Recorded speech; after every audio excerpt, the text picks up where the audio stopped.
Suman TV ప్రేక్షకులకు స్వాగతం సుస్వాగతం. మనం నిన్నటి వరకు కూడా ధనుర్మాస మహోత్సవంలో చాలా విశేషంగా ముందుకు సాగుతున్నాం. నిజంగా ఇది చాలా చాలా అదృష్టమైనటువంటి సందర్భం. మనం ఈరోజు మూడవ రోజుకు వచ్చాం. మూడవ రోజు పాసురం చాలా చాలా విశేషమైనటువంటి గొప్ప పాసురం. అమ్మవారు ప్రకృతి అందాన్ని చెప్తూ భగవంతుని ఎలా పూజించాలి, మన పూజలో ఎవరు ఆయనకు ఇంత ప్రాధాన్యంగా ఇచ్చినటువంటి స్వామి అని చెప్పి మనం ఎంచుకోవాలి. మనం పాఠశాలకు వెళ్ళాలన్నా, ఏదైనా మనకిష్టపూర్తిమైనటువంటి ఏ పని చేయాలన్నా సరే మనం ఎవరినో ఒకళ్ళని మంచిగా ఎంచుకుంటాం. మనకు గురువు ఎవరైతే బాగుంటారు అని చెప్పి మనం ఎంచుకుంటే వారిలాగా మన ప్రవర్తన ఉంటుంది, వారిని చేరుకోవాలి, వారిలాగా మన అభివృద్ధి ఉండాలి అని చెప్పి అనుకుంటూ ఉంటాం. ఏదైనా సరే, ఆటలో ఆడేవాళ్ళైనా సరే, ఇంకా ఏ రంగంలో వాళ్ళకైనా సరే, ముఖ్యంగా మన బ్రతుకులో కంపల్సరీ గురువు అనేవారు ఉండాలి. గురువు ఉంటేనే అభివృద్ధి అనేది ఉంటుంది. అలానే మనందరికీ కూడా గురువు అయినటువంటి భగవంతుడు శ్రీకృష్ణ పరమాత్ముడు. మరి ఆయన్ని చేరుకోవాలని చెప్పి చేసేటువంటి ఈ ధనుర్మాస వ్రతంలో ఈ రోజు పాశురం చాలా విశేషమైనటువంటి పాశురం అని చెప్పి మనం అనుకుంటున్నాము. మరి అంతటి విశేషమైనటువంటి పాశురాన్ని మనం అందరం కూడా అనుసంధానం అంటే చెప్పుకుందాము. ఎంత గొప్పనైనటువంటి పాశురమో చూసుకోండి. ఓంగి ఉలగలంద ఉత్తమన్ పేర్పాడి நாங்கள் நம்பாவைக்கு சாத்தி நீராடினால் தீங்கின்னி நாடெல்லா திங்கள் மும்மாறு பெய்து ஓங்கு பெரும் சென்னலூடு கயலுகலா பூங்குவளை போதில் பொறிவண்டு கண்படுப்பா தேங்காதே புக்கிரந்து சீர்த்தி மலை பத்தி வாங்க குடையல் நிறக்கம் வள்ளல் பெரும் பழக்கம் நீங்காத செல்வம் நிறையந்தே லோரிம்பாவாய் ఆండాల్ దివ్య తిరువడిగళ్ళే శరణం.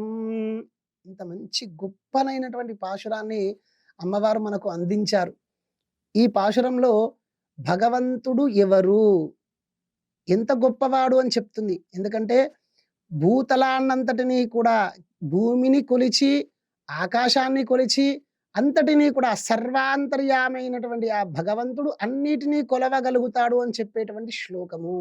మనకు విష్ణుమూర్తి యొక్క అవతారాలు దశ అవతారాలను తెలుసు.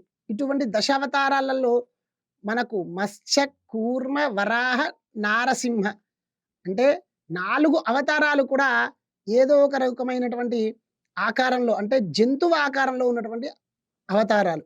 కానీ 5వ అవతారమైనటువంటి అవతారం వామన అవతారం అంటే మనిషి రూపమైనటువంటి అవతారం. ఆ అవతారంలో కూడా వామనుడు అంటే చిన్నవాడు, మనిషి చిన్నవాడిగా ఉన్నప్పుడు చేయవలసిన పనులేమిటి అని చెప్పి భగవంతుడు కూడా చెప్పేశాడు మనకు. ఎంత గొప్ప అవతారం అంటే అది. మనుషులు ఎంతైనా సరే, ఎంత ఎదిగినా సరే ఒదిగి ఉండాలి అని చెప్పేటువంటి అవతారం అది వామన అవతారం. నేను భగవంతుణ్ణైనా సరే భిక్షాటన చేసి ప్రజలను కాపాడుతాను, భూమిని కాపాడుతాను, భూమికి ఉన్నటువంటి ఇబ్బందులన్నింటినీ పోగొడతాను అని చెప్పి ఆ భగవంతుడే వామనావతారం ఎత్తాడు. వామనావతారం విశేషం ఏమిటయ్యా అంటే బలి చక్రవర్తి యొక్క అహంకారాన్ని విదిడిపించడానికే చేసినటువంటి అవతారం. ఎందుకు? ఆ బలి చక్రవర్తి దాన ధర్మాలు చేసి ఎంతో విశేషమైనటువంటి పుణ్యాన్ని ఆర్జించాడు. అయినా సరే మనిషి రూపకంగా అయినటువంటి ప్రతి మనిషి కూడా ఏదో ఒక చిన్న తప్పు చేస్తూ ఉంటాడు, లేదా ఏదో ఒక రకమైనటువంటి అహంభావానికి పోతూ ఉంటాడు.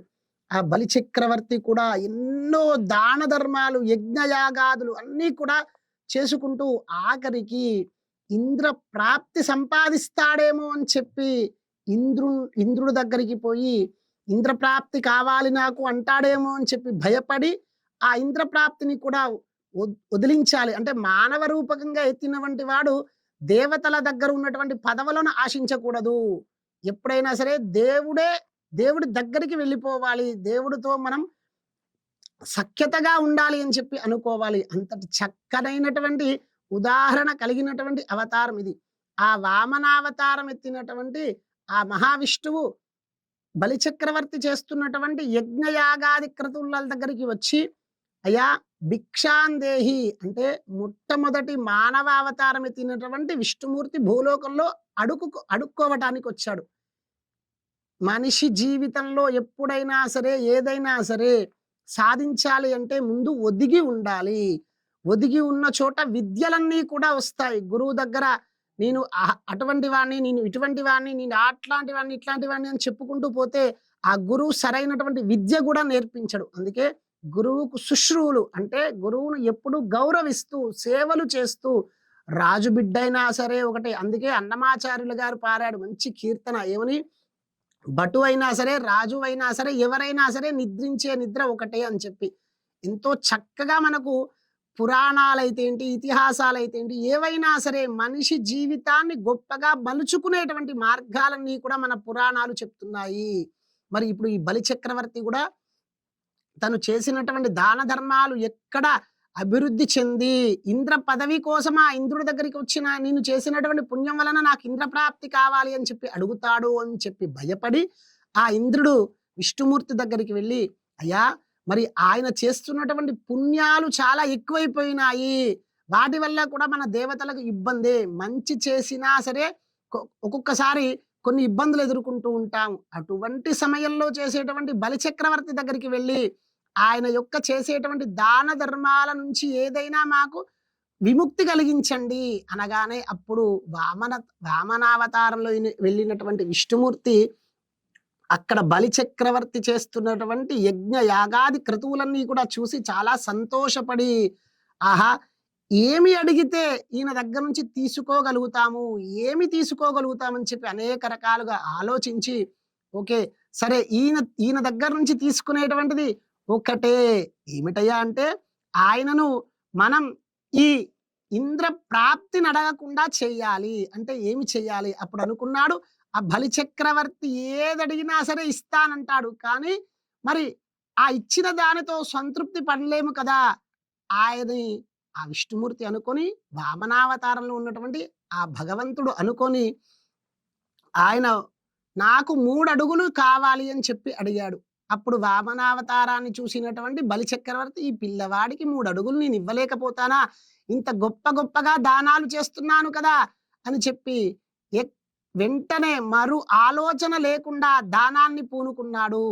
దానము చెయ్యడం అంటే కర్ణుడి తర్వాతనే ఎవరైనా అని అనుకుంటాం. ఎందుకయ్యా అంటే కర్ణుడు ఎడమ చేతితో చేసేటువంటి దానాన్ని కుడి చేతికి రాకుండానే దానం చేసేశాడు. ఎంత గొప్పవాడు అంటే ఈ చేతిలోంచి వస్తువు ఈ చేతిలోకి వచ్చేటప్పుడు ఏమైనా మనసు చెలించి మళ్ళీ దానం చెయ్యలేకపోతానేమో.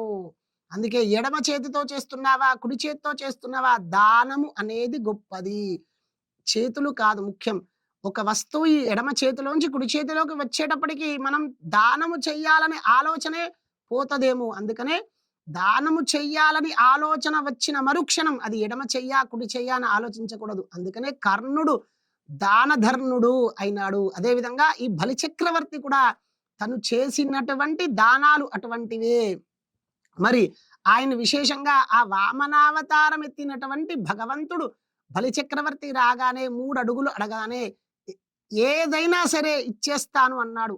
అదే మరుక్షణం 3 అడుగులు తీసుకోవడానికి వామనావతారంలో ఉన్నటువంటి విష్ణుమూర్తి ఒక అడుగును ఆకాశం పైన తీసుకొని వెళ్ళి బ్రహ్మ దగ్గర వరకు కూడా తీసుకొని వెళ్ళాడు. అంటే భూమి ఎంతవరకు వ్యాపించి ఉన్నదో ఆ అంతవరకు వ్యాపించినటువంటి ఆకాశమంతా కూడా వ్యాపించినటువంటి తన అడుగును పెట్టేశాడు.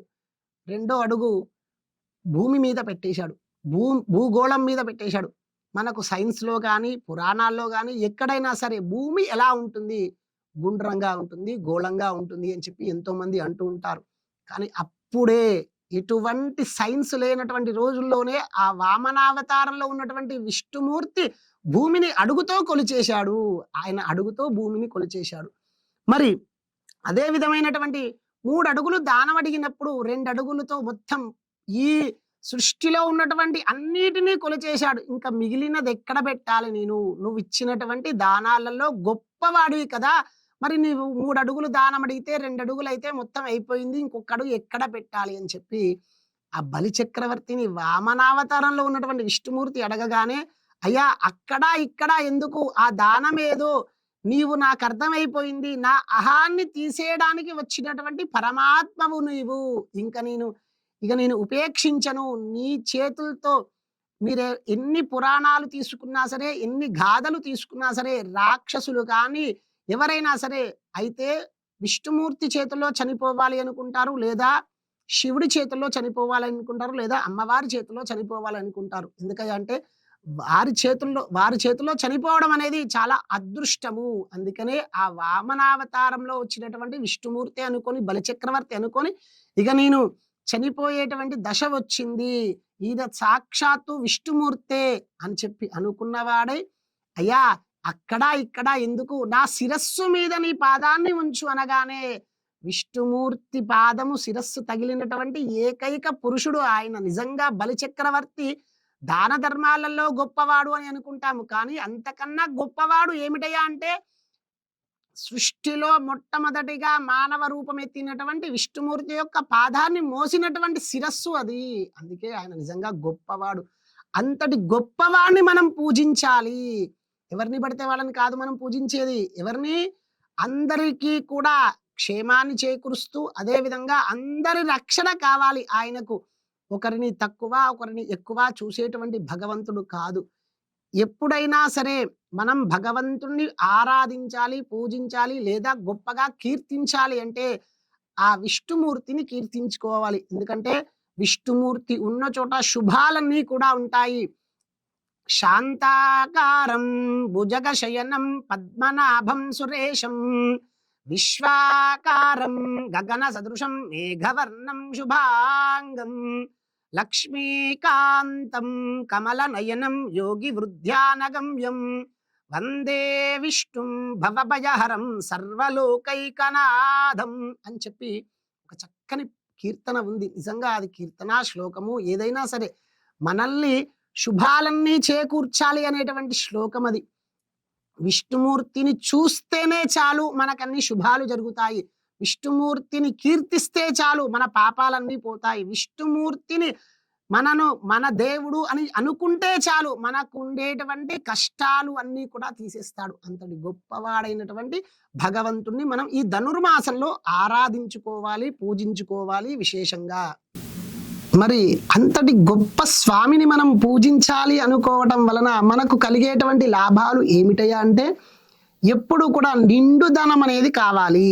మనం పూజిస్తున్నాము భగవంతుడు, ఆయన మనకేమిస్తాడు అని చెప్పి ఎప్పటికీ ఏదో ఒక రకమైనటువంటి చింతనో ఆలోచన ఉంటూ ఉంటుంది. కానీ ఆ విష్ణుమూర్తిని మనము గనక పూజిస్తే ఆయనకున్నటువంటి ఒకే ఒక్క లక్షణం ఏమిటయ్యా అంటే, లోక సమస్త సుఖినో భవంతు అనేటువంటి వాక్యము ఆయన ఎప్పుడూ కూడా అనుకుంటూ ఉంటాడు. లోకంలో ఉన్నటువంటి ప్రజలందరూ కూడా సుఖంగా సంతోషంగా ఉండాలి అని చెప్పి ఆయన ఎప్పుడు కూడా ఆరాటపడుతూ ఉంటాడు. అందుకనే భగవంతుడు మన కోసం విశేషంగా భూమి మీద నివసిస్తున్నటువంటి జీవరాశులందరికంటే కూడా ముఖ్యంగా మనుషుల కోసం 10 అవతారాలు ఎత్తి మనల్ని రక్షించాడు ఆ భగవంతుడు, ఆ విష్ణుమూర్తి.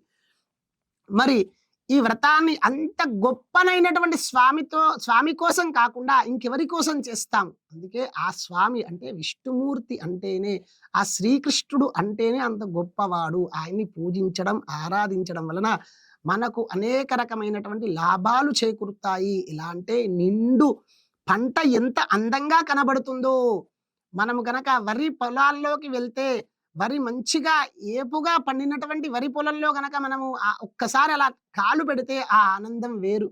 అదేవిధంగా తుమ్మెద వికసిస్తున్నటువంటి పువ్వులో మకరందం అంటే తేనెను తీసుకుంటుంది. ఆ తేనెను తీసుకోవడానికి వచ్చేటువంటి ఆ తుమ్మెద ఎంత ఆరాటపడుతూ ఉంటుందో అంత ఆరాటంగా మనం కూడా భగవంతుణ్ణి సేవించాలి అని చెప్పి ఆరాటపడాలి.